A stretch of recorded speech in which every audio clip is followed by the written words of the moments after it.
हाँ, मौलाना मारूफ साहब यहाँ से गैर मारूफ लग रहे हैं। अच्छा अच्छा, उधर है। ये माइक आप तक पहुँच रहा है, लीजिए। मंजिल पे जो न पहुंचे उसे रास्ता नहीं कहते, दो चार कदम चलने को चलना नहीं कहते। एक हम हैं कि गैरों को भी कह देते हैं अपना, एक तुम हो कि अपनों को भी अपना नहीं कहते। सबको अपना बनाया जाए। मारूफ साहब जिंदाबाद, बहुत बहुत शुक्रिया। उसमें देखिए तो आवाज अगर नहीं है तो ये माइक ले लीजिएगा। है लेकिन बोला नहीं। अस्सलाम वालेकुम रहमतुल्लाहि व बरकातुहू।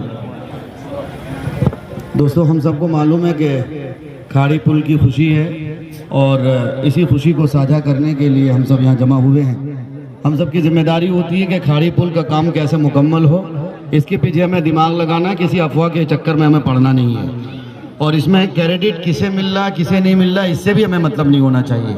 माननीय विधायक जी हों, माननीय सांसद साहब हों, सबकी मेहनत शामिल हाल है। हम लोगों ने भी धरने दिए हैं, इसलिए ये बहुत सारी बातें फेसबुक पे और हजरत व्हाट्सएप पे गर्दिश कर रही हैं। इसके पीछे हमें दिमाग बिल्कुल नहीं लगाना। और जितने भी नेतागण हैं, खासकर कार्यकर्ता हैं, उन सब से गुजारिश है कि ज़्यादा उथल पुथल करने की कोशिश न करें।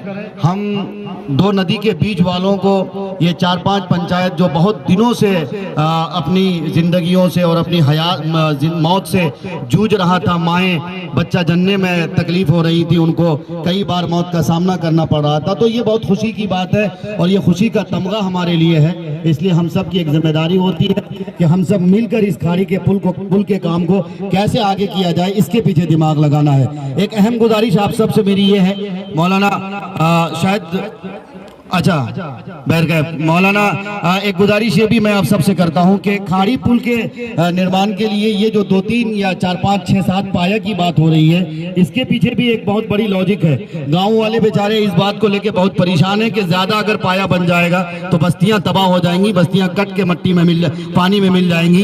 इसलिए इसका भी खास ख्याल रखा जाना चाहिए। पीछे की तरफ मीरतोला मईश बतना है, ताराबारी पंचायत है, इसका भी खास ख्याल रखा जाना चाहिए। बोल्डर पिचिंग की जो बात हो रही है वो काम मुकम्मल होना चाहिए और पाया कम से कम बढ़े ताकि लोगों को दिक्कत का सामना करना न पड़े।